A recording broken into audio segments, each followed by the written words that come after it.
Senhor Jesus Cristo esteja no coração de vocês.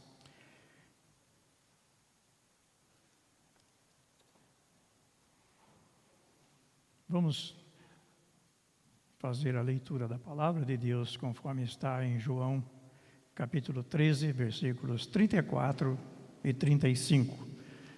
Abram as suas Bíblias, abram a sua mente, abram também o seu coração para a palavra de Deus que vai ser lida nesse instante.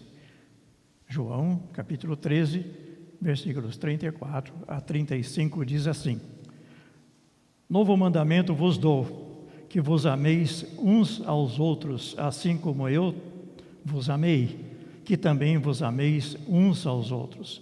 Nisto conhecerão todos que sois meus discípulos, se tiverdes amor uns aos outros.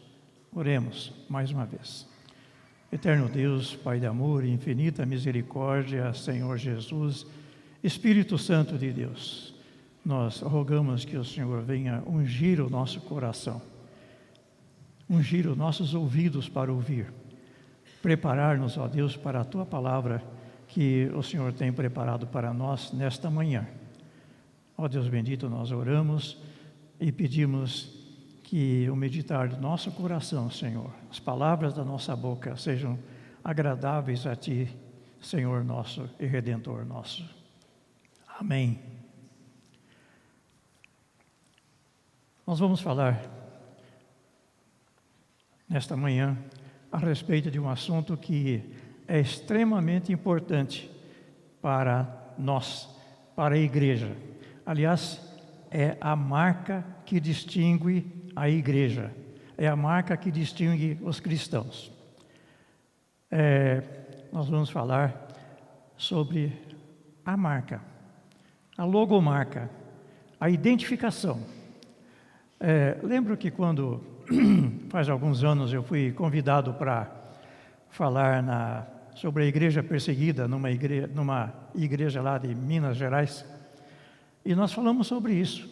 Nós projetamos na tela o logo da Chevrolet, Volkswagen, mas só o desenho.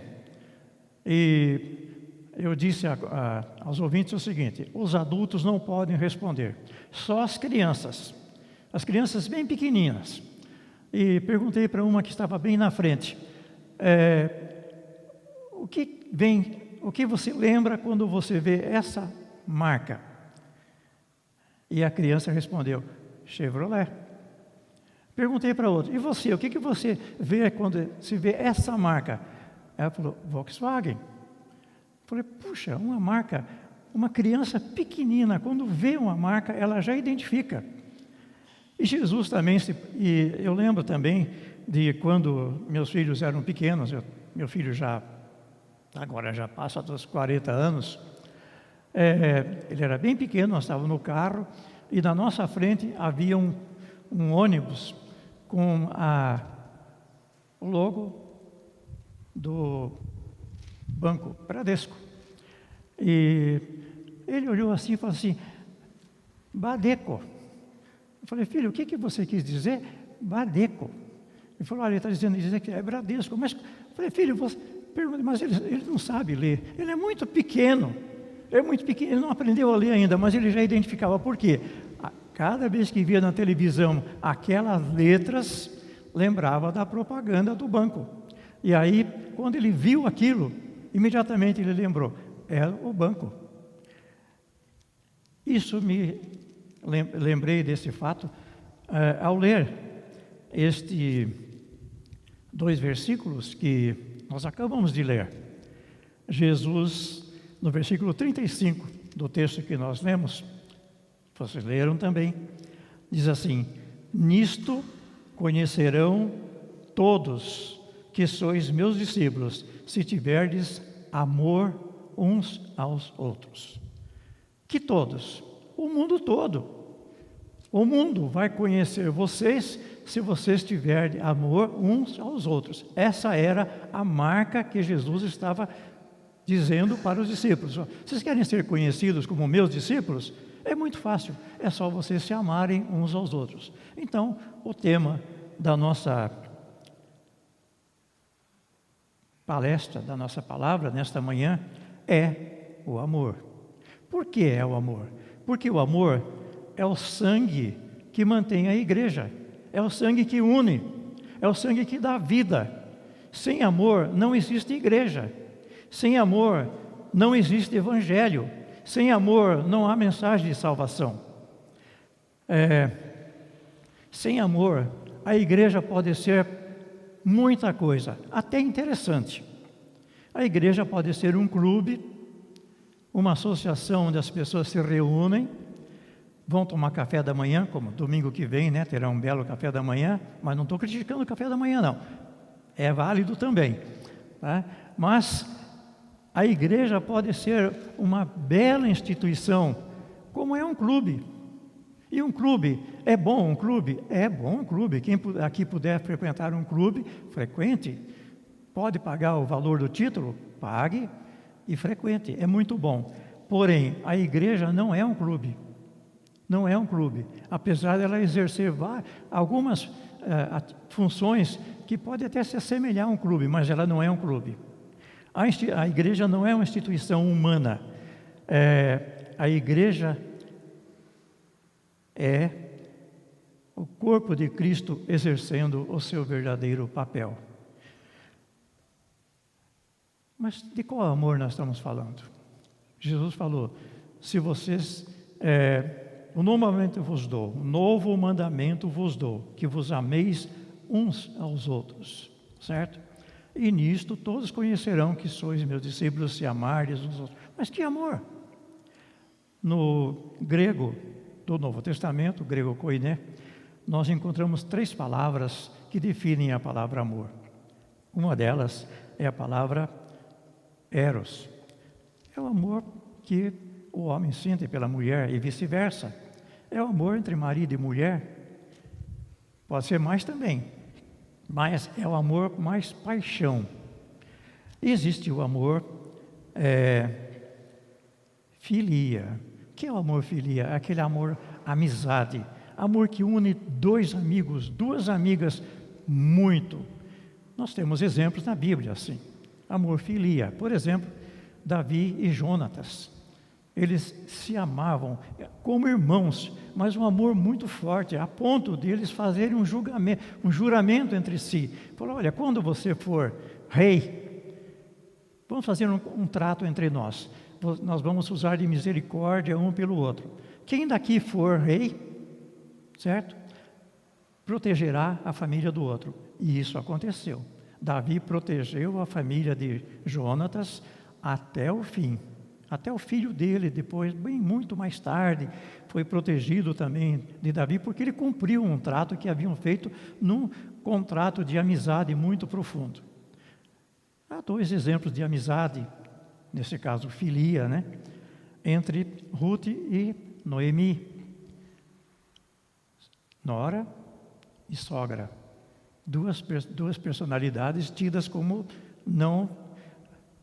Amizade difícil, né? Mas não foi. Uma amizade sincera, a ponto de Ruth falar, olha, aonde você for eu vou. O seu Deus é o meu Deus. Somos amigas aqui para o resto da vida. Foi um juramento solene, muito citado, inclusive nos casamentos e tal. É muito citado. A célebre declaração de Ruth. Amizade sincera entre pessoas. Esse é o amor filia. Certo? Daí veio várias palavras derivadas por exemplo, a igreja de Filadélfia vem dessa derivação desse nome. Filos, amigos, certo? Amizade, adelphos, irmãos. Por quê?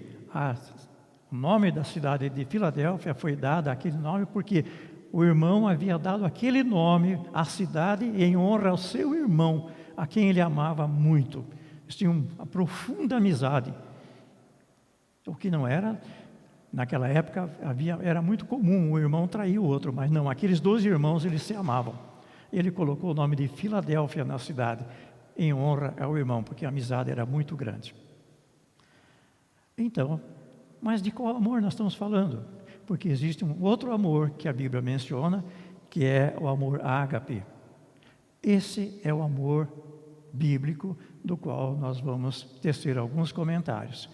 É aquele amor supremo, o amor manifestado por Deus na nossa vida, o amor manifestado por Deus ao homem, ao ser humano, e manifestou a nós na cruz.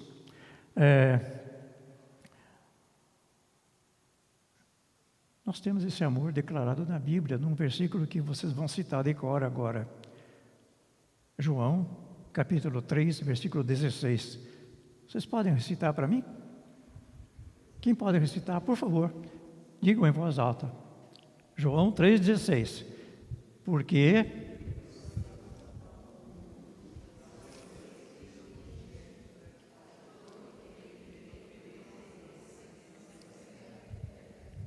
saiu meio fraco, devia sair bem forte, mas porque Deus amou o mundo de tal maneira que Ele fez o quê? Deu o seu próprio Filho, seu Filho unigênito. Para quê?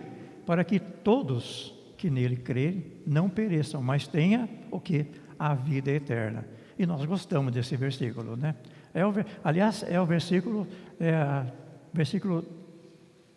texto áureo da Bíblia, é esse versículo. Resumo do Evangelho é exatamente isso aí. Uma grande pergunta que me ocorreu quando eu lembrei desse versículo, porque Deus amou o mundo de tal maneira, e nós sabemos que a nossa salvação está pela fé em Cristo Jesus, porque foi um sacrifício válido e tudo mais. Mas por que foi válido? Por que o sacrifício de Cristo na cruz foi válido? Pode me dizer? Porque foi feito em amor. Amor completo, amor sincero. Se o sacrifício de Jesus fosse um sacrifício exibicionista, Ele poderia fazer um sacrifício exibicionista. Fala, eu sou Deus, eu morro, eu ressuscito a hora que eu quiser, e eu posso fazer o que eu quiser, e teria feito.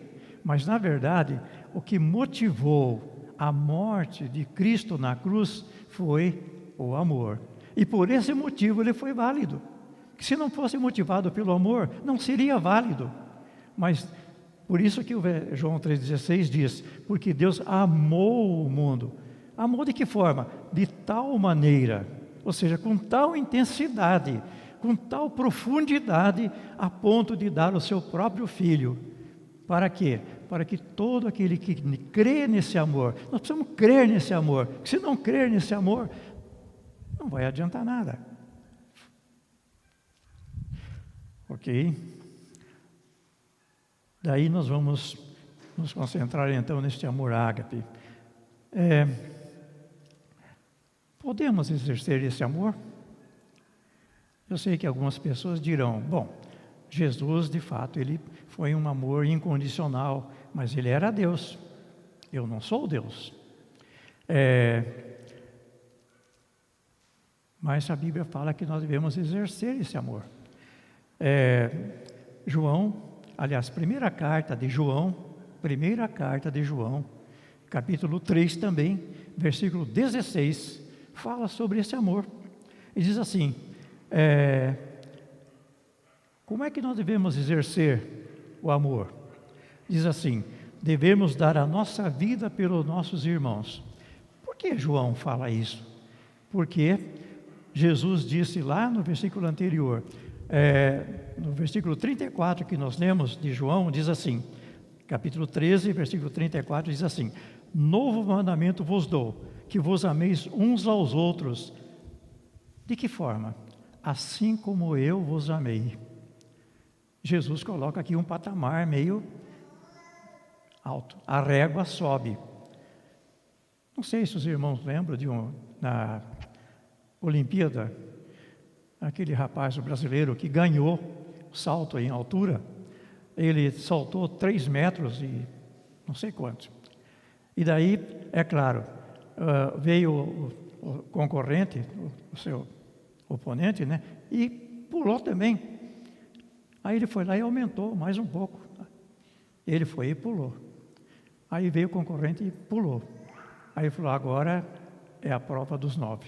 Foi lá e aumentou para uma altura, digamos assim, inimaginável. E ele pulou.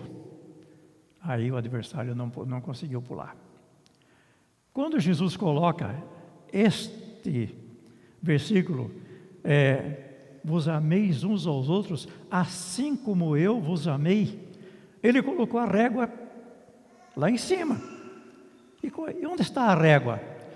Exatamente nisto aqui, assim como eu vos amei. E como foi que Cristo nos amou? Como Ele foi que nos amou? Morrendo na cruz pelos nossos pecados. Falei assim, mas espera aí, eu vou morrer na cruz? Não dá. Mas João, na carta de João, capítulo 3,16 fala, devemos dar a nossa vida pelo nosso irmão. Agora a régua está lá em cima. Agora a régua está lá em cima. E Jesus falou, e é dessa forma que a igreja vai ser conhecida. É assim que vocês vão ser conhecidos. É assim que vocês vão ser identificados como cristãos. Se vocês amarem o seu irmão de tal maneira, a ponto de falar, se for preciso morrer, eu morro. Se for preciso morrer, eu morro. Oh, que régua alta, hein? Que régua alta. Mas, vamos dar uma olhadinha em Coríntios, capítulo 13. Capítulo 13 de Coríntios.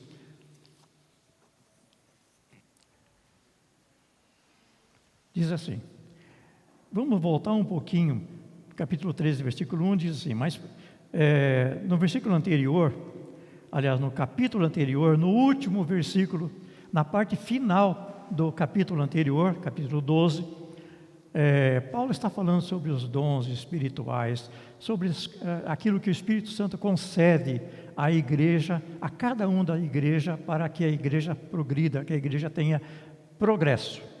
E aí ele fala, e eu passo a mostrar-vos ainda um caminho sobremodo excelente. Sobremodo excelente. E que caminho é esse que Paulo passa a mostrar para os crentes da igreja de Corinto? Ele fala, ainda que eu fale a língua dos homens e dos anjos, se não tiver amor, serei como o bronze que soa e como o símbolo que retine. Ainda que eu tenha o dom de profetizar, conhecer todos os mistérios e toda a ciência, ainda que eu tenha tamanha fé, a ponto de transportar montes, se não tiver amor, nada serei. Ainda que eu distribua todos os meus bens entre os pobres, e ainda que entregue o meu próprio corpo para ser queimado, se não tiver amor, nada disso me aproveitará. O amor é paciente, é benigno, o amor não arde em ciúmes, não se ufana, não se ensoberbece, não se conduz inconvenientemente, não procura os seus interesses, não se exaspera, não se ressente do mal, não se alegra com a injustiça, mas regozija-se com a verdade. Tudo sofre, tudo crê, tudo espera, tudo suporta. O amor jamais acaba. Mas, havendo profecias, desaparecerão. Havendo línguas, cessarão. Havendo ciências, passará. Porque em parte conhecemos e em parte profetizamos. Quando, porém, vier o que é perfeito, então o que é em parte será aniquilado. Quando eu era menino, eu falava como menino, sentia como menino, pensava como menino. Quando cheguei a ser homem, desisti das coisas próprias de menino. Porque agora vemos como um espelho obscuramente. Então veremos face a face. Conheço em parte, então conhecerei como também sou conhecido. Agora, pois, permanecem a fé, a esperança e o amor. Estes três, porém, o amor, o maior destes é o amor. E aqui o apóstolo Paulo está falando de um amor, é claro, o amor ágape, o amor que deve estar reinando entre nós, que é o amor próprio de Deus. Né? E ele fala, logo no começo, no capítulo 13, versículo 1, fala, ainda que eu fale a língua dos homens, versículo 2, ainda que eu tenha o dom de profetizar, versículo 3, ainda que eu distribua todos os meus bens, se eu não tiver amor,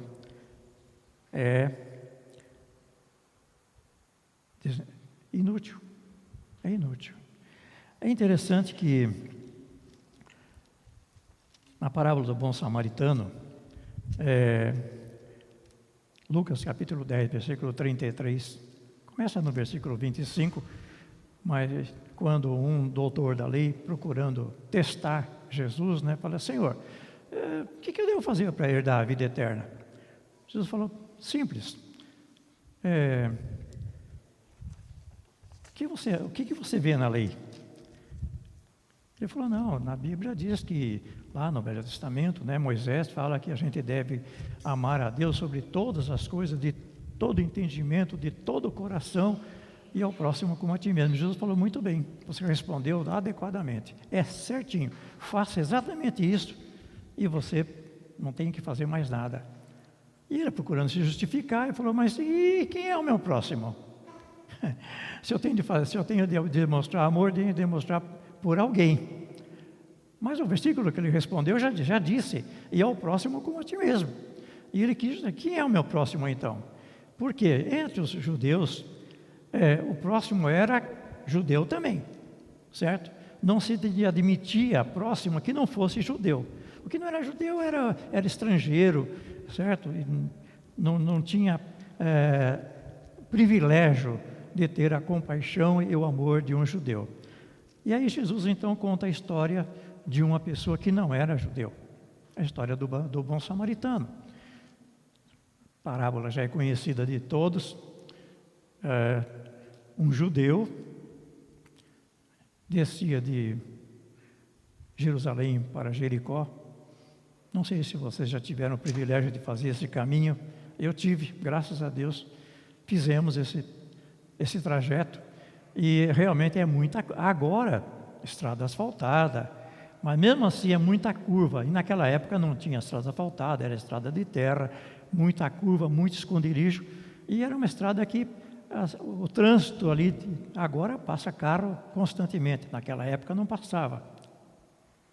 Até o trânsito de pessoas era bastante lento. E um judeu caiu na mão de salteadores, o lugar era propício para isso. Foi assaltado e foi espancado e tudo mais, e ali ele ficou deixado para morrer. Quando passa um sacerdote, olhou, passou de largo. Aí ele passa um escriba também, olhou, passou de largo. Falou: bom, aqui é deserto, ninguém está vendo, por que eu vou me envolver? Não é comigo, certo? Não é comigo, então deixa para lá. Mas acontece que passou um samaritano. E o samaritano passou, olhou, foi lá, socorreu. E o que me chamou a atenção nesse relato é que na versão revista e corrigida, antiga versão ainda, diz que o samaritano, movido de íntima compaixão, foi lá e acudiu, socorreu aquele homem que estava ali espancado, pronto para morrer. E a palavra compaixão me chamou a atenção também. O que é compaixão? Como é que isso tem a ver com amor? Compaixão, no latim antigo, vem de uma antiga palavra latina que é compatio. Significa sofrer junto com. Sofrer junto com. Depois derivou para outra palavra dentro do latim também, compassione, que significa a mesma coisa, sofrer junto com. Ou seja, vestir a camisa da pessoa que está sofrendo, estar na pele de quem está sofrendo, calçar o mesmo sapato. Em outras palavras, é isso. Participar do mesmo sofrimento, isto é compaixão. Foi isto que o samaritano sentiu, compaixão. Ele viu aquele homem caído, ele se sentiu no lugar daquela pessoa. Foi lá e socorreu. E nós sabemos a história, socorreu e não apenas socorreu naquele instante, mas deixou inclusive recursos na estalagem. Olha, cuida dele, para que não falte nada. Quando eu voltar da minha viagem, eu passo por aqui, se tiver alguma coisa a mais para pagar, eu pago. Ou seja, isto realmente é compaixão. É o verdadeiro exercício do amor. Muito bem. O que nós acabamos de ler fala que, Paulo apóstolo fala, ainda que eu faça tudo isso, mas se eu não tiver amor, ou seja, o que ele fala? Falar em línguas, dom de profetizar, distribuir todos os bens aos pobres, entregar o próprio corpo para ser queimado. Será que Paulo está falando aqui de alguma coisa utópica que não era feito naquela época? Não, Paulo está falando de uma coisa que acontecia assim. Quando a igreja começou a ser perseguida, e era exatamente a época de Paulo, logo em seguida veio a perseguição, Nero, Calígula e aqueles imperadores que lançavam os cristãos na arena para ser devorada pelos leões. Outros eram queimados vivos. Depois a igreja começou a homenagear aquelas pessoas que haviam morrido dessa forma. Receberam homenagens. Daí vem o costume que depois a igreja foi secularizando e tudo mais, transformou-se nos santos que nós temos hoje em dia em alguns lugares sendo praticado. Esse tipo de veneração. Mas era tanto honra que era dedicada às pessoas que morriam dessa forma, que depois, quando eles morriam, os ossos deles eram levados, sepultados e tudo mais, passou a ser local de veneração pelas pessoas. Então, muitas pessoas falam assim, puxa vida, é bom morrer. E aí começaram a se entregar para morrer também, sem necessidade. Fala, não, eu quero morrer lá na arena também. Não, eu sou cristão, eu quero morrer também. Peraí, mas por que você está provocando isso? Estava provocando o próprio suicídio.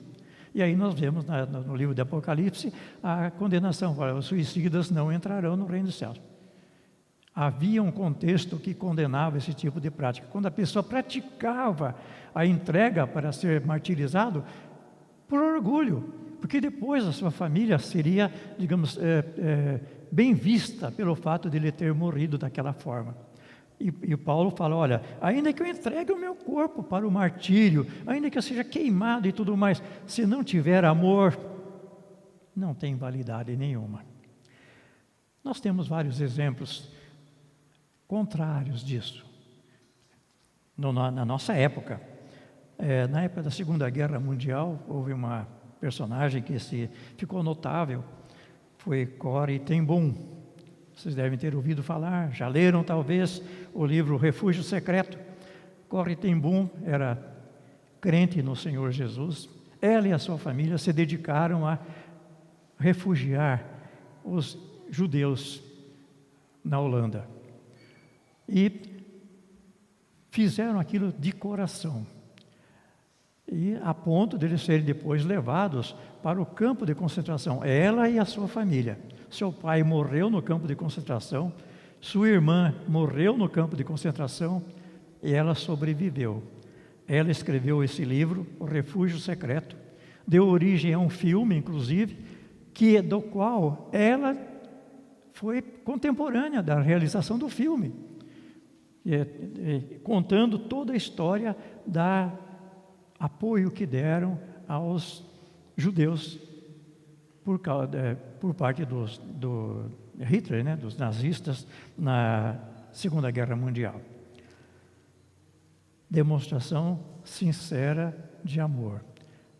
Demonstração sincera de amor. Ela entregou a sua vida. A sua família deu a vida para salvar judeus na Segunda Guerra. Sacrifício válido. Não é na intensidade do sacrifício que é aprovado por Deus esse amor, mas a sinceridade com que ele é feito. Se ele é feito em amor, Paulo fala, se eu não tiver amor, ou seja, se o amor não for o motivo que me leve a fazer isso, não adianta eu fazer. Não adianta eu fazer. Mas se o amor estiver me revestindo, se for o motivo eu fazer, então válido. No Vale do Ribeira, houve um evangelista chamado Willis Robert Banks. Era filho de americanos, isso em 1860 e alguma coisa, 69 por aí. Ele evangelizou o Vale do Ribeira. O Vale do Ribeira não havia o Evangelho de Cristo pregado, o Evangelho que nós conhecemos. Ele foi designado para tomar conta de uma fazenda, foi convidado, e lá ele foi meio contra a vontade, porque ele foi para uma cidadinha que talvez alguém aqui conheça, chamada Juquiá, é a minha cidade, é uma cidade desse tamanho, mas ocupa o meu coração todinho. E ele foi para lá, e lá ele se estabeleceu a cidade na verdade devia ter umas 10 casas, né? A gente chama, não era cidade, era um lugarejo. E ele foi para uma fazenda chamada Poço Grande, e lá ele estabeleceu, e lá ele começou a pregar. Tal foi o seu amor pelo Evangelho, que ele pegava canoa, que era o único meio de transporte na época, certo? E ele saía visitando as pessoas ribeirinhas, pregando o Evangelho e levando remédio para aquelas pessoas. Ele falou, olha, a ignorância é tão grande, eles não sabem nada.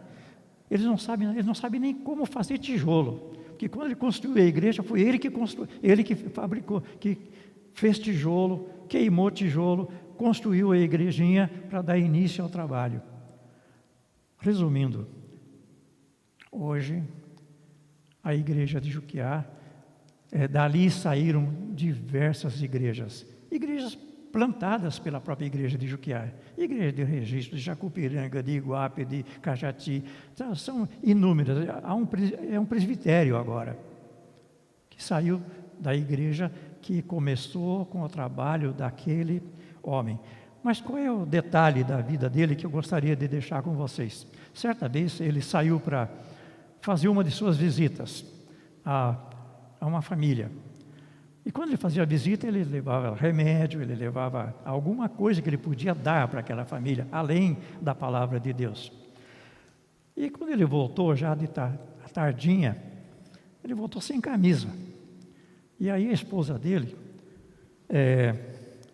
falou, meu velho, o que aconteceu? Você saiu daqui e voltou sem camisa. Ele falou, acontece o seguinte, eu cheguei na casa de fulano e tal, ele estava sem camisa.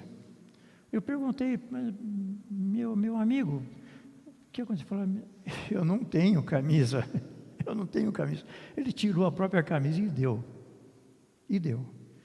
Foi um gesto, o que é uma camisa, né? Mas foi um grande gesto. Então,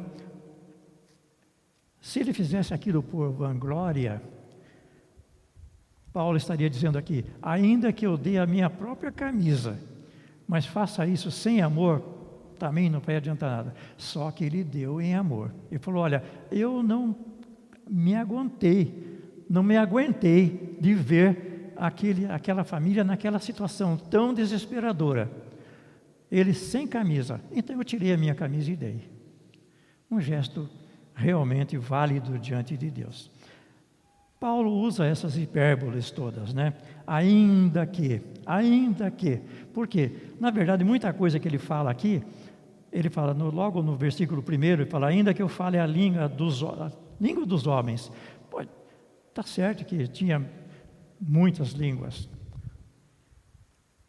Certo também que Paulo falava, provavelmente o latim, falava o grego, falava o hebraico, falava o aramaico, e, não sei, talvez alguma coisa a mais, porque ele era um homem muito culto e muito viajado, digamos assim. Mas ele fala, ainda que eu fale a língua dos homens, todas, mas se fizer isso sem amor, não adianta eu chegar aqui e fazer uma grande exposição em grego. Não é o caso, porque eu também não falo grego. Mas se eu falasse, mas fizesse por uma exposição, não estaria adiantando nada. É o que Paulo fala. Não adianta fazer isso se não for por amor. Ainda que tenha o dom de profetizar, ainda que distribua todos os meus bens entre os pobres, fazendo isso sem amor, não tem valor nenhum. E Paulo começa a enumerar o que é o amor e e o que não é o amor. Falar. O amor, ele falou, o que é o amor? O amor é paciente, o amor é benigno, o amor não arde em ciúmes, não se ufana, não se ensoberbece. E agora nós precisamos começar a nos colocar na pele. Paulo está colocando o amor aqui como se fosse uma pessoa, é a personificação de um sentimento que é imaterial, mas o amor é paciente, e nós colocar na pele. Eu sou paciente, eu sou benigno, ou eu fico com ciúme quando vejo o meu irmão progredindo e eu não? Assim, por que ele progride e eu não? Por que ele tem e por que eu não tenho? Certo? Mas Paulo fala, ele não arde em ciúmes, ele não se ufana, ele não é orgulhoso, ele não é arrogante, certo? Ele não se ufana, não se ensoberbece, não é arrogante, não é orgulhoso, não se conduz inconvenientemente, não procura os seus interesses, não se exaspera, não se ressente do mal. E aqui está uma série de coisas que o amor não é, o amor não faz.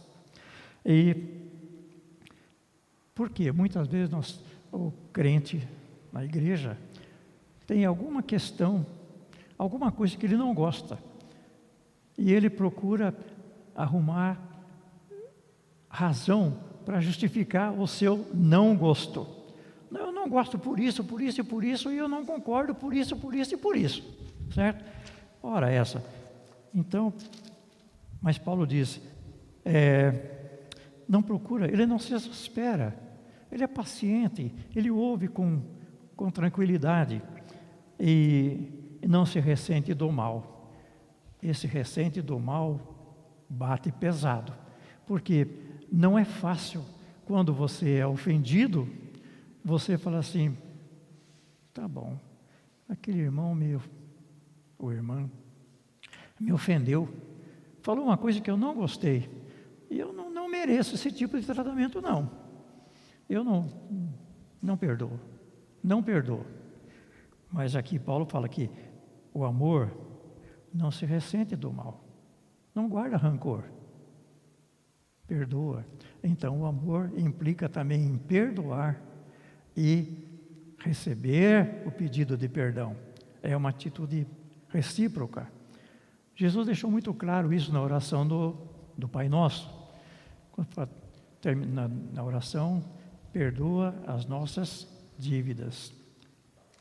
O restante vocês já sabem. Assim como nós batemos duro contra a pessoa que nos ofende, não foi? Não, não é. Perdoa nossas ofensas, assim como nós perdoamos as pessoas que nos. Então há uma atitude, uma ação recíproca. Aqui nós percebemos então que o amor do qual o apóstolo Paulo está falando, não é um sentimento apenas, é uma atitude que se toma, é demonstrado. E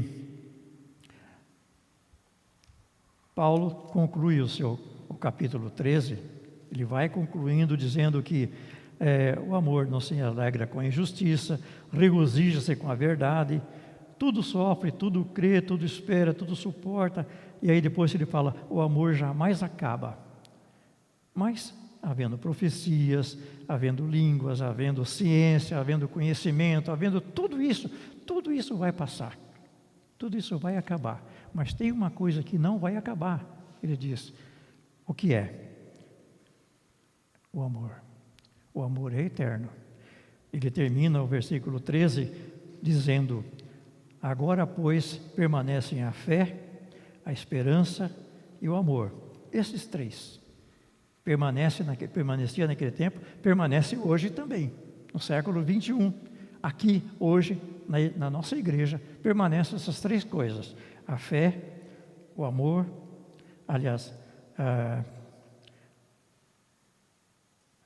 a fé, a esperança e o amor. Essas três coisas. A fé está lá em Hebreus. A fé o que é? Aquilo que nós temos certeza das coisas que nós não vemos. mas nós temos certeza. E a esperança que nós esperamos que firmemente que vai acontecer. Só que Paulo diz, haverá um tempo que não vai precisar ter mais fé. Puxa, mas é possível isso? Uma hora que a igreja não vai precisar ter mais fé? A fé é uma coisa que sempre vai precisar. Não, Paulo está dizendo o seguinte, quando Cristo vier, quando se estabelecer o seu reino, não precisamos mais ter fé, porque nós vamos estar presenciando ao vivo e a cores. Não temos mais que esperar nada, porque já aconteceu, já estamos lá. Agora tem uma coisa que não vai acabar, ele diz, essa coisa é o amor, porque no céu ainda o amor vai prevalecer. Nós vamos olhar para o nosso irmão e falar, que bom que agora nós estamos juntos. Que amor vai existir? Amor uns pelos outros, amor a Cristo, amor a Deus.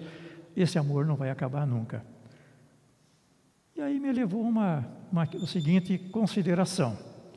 Ora, se o amor não vai acabar, se o amor é tão essencial na igreja hoje, e esse amor vai continuar existindo no céu, se nós praticarmos o amor hoje na igreja, o que é que nós estamos fazendo? Eu sei, vocês já responderam aí para você mesmo. Nós estamos antecipando o céu aqui. Ou não? Se isso vai continuar existindo no céu, porque ele é eterno, e se o amor é eterno, vai continuar existindo no céu, e se nós praticarmos esse amor com todas essas características que Paulo menciona no capítulo 13, se nós praticarmos esse amor mútuo, o que vai acontecer? Nós estamos vivendo no céu. Por quê? O meu irmão não vai fazer nenhuma ofensa, nada que eu vou considerar ofensa.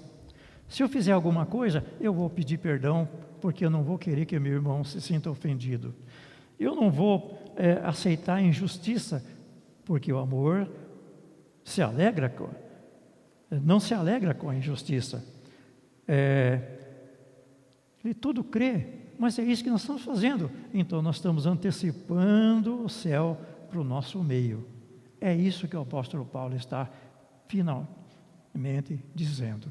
O amor é a excelência de todos os dons. Está acima de todos os dons, de todo o comportamento. É isso que tem de caracterizar a igreja. Jesus falou, nisto as pessoas conhecerão que vocês são meus discípulos, se vocês amarem uns aos outros. As pessoas que moram neste bairro, as pessoas vão conhecer a igreja presbiteriana do Parque, nossa. De que forma? É uma igreja bonita, uma igreja nova, uma igreja confortável, uma igreja onde você tem uma bela visão. Não é assim que vai ser conhecido, não. Nós vamos ser conhecidos quando as pessoas olharem para nós e falarem assim, puxa, como aquela igreja se ama, como eles se amam. Eu não vejo ninguém reclamar de ninguém. Todo mundo se ajuda, ninguém passa necessidade. E quando eu falo necessidade aqui, não é necessidade necessariamente financeira, apesar de poder ser, mas a necessidade de um ombro, a necessidade de uma visita, a necessidade de amizade sincera. Essa é a necessidade que a nossa igreja precisa. Quando as pessoas virem nisso, na nossa igreja, assim, é essa igreja que eu quero ver o que está acontecendo lá. O que está acontecendo naquela igreja? A nossa igreja precisa pegar fogo nesse sentido. Conta-se que uma igreja existia num determinado bairro e não crescia. Não crescia. Era uma igreja, estava ali, aquela quantidade ilimitada de membros e nada acontecia. Quando foi um dia, ocorreu um incêndio naquela igreja. E aí as pessoas correram para apagar e deram o alarme, vieram membros da igreja, balde de água daqui, mangueira, água para lá e tudo mais, vamos apagar esse fogo. E um vizinho da igreja correu também, veio lá e fez todo o esforço para apagar o fogo também. Só que ele nunca, era um vizinho que ele nunca tinha ido à igreja. Nunca tinha ido à igreja. Era um vizinho indiferente ao Evangelho. Quando o fogo foi apagado, aí alguém perguntou, falei, mas, puxa vida, o senhor veio aqui apagar o fogo da igreja, né? Tal, que bom, o senhor nunca veio aqui antes. Ele falou, pois é, mas antes, essa igreja nunca pegou fogo antes, só agora. É isso que nós precisamos fazer. A nossa igreja precisa pegar fogo. Pegar fogo. Que fogo? Fogo do amor. A nossa marca precisa ser conhecida das pessoas. É a recomendação de Jesus. Porque nisto conhecerão que sois meus discípulos, se amardes uns aos outros. De que forma? Assim como eu vos amei. De que forma Deus, de que forma Cristo nos amou? Morrendo na cruz. Da mesma forma, o nosso amor tem de ser um amor sacrificial pelo nosso irmão, por cada um daqui, por cada uma das pessoas de fora, por cada uma de Indaiatuba, por cada pessoa. Quando esse amor for uma realidade, então as pessoas olharão e falarão assim, realmente aquela é uma igreja, são servos de Jesus. Gostaria agora que nós vamos projetar um hino que fala do amor. Eu sei que muitos daqui não vão saber cantar, porque é um hino bastante antigo. Foi composto também em 1800 e final do século XIX. Exatamente. Mas é um hino que consta do Inário Presbiteriano. Eu quero que vocês fiquem em pé, nós vamos projetar, vai cantar. Quem conseguir acompanhar, acompanhe. Quem não consigo, ouça apenas, é um hino que fala sobre o amor. E com isso nós vamos encerrar a nossa mensagem. Amém? Ouçamos.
um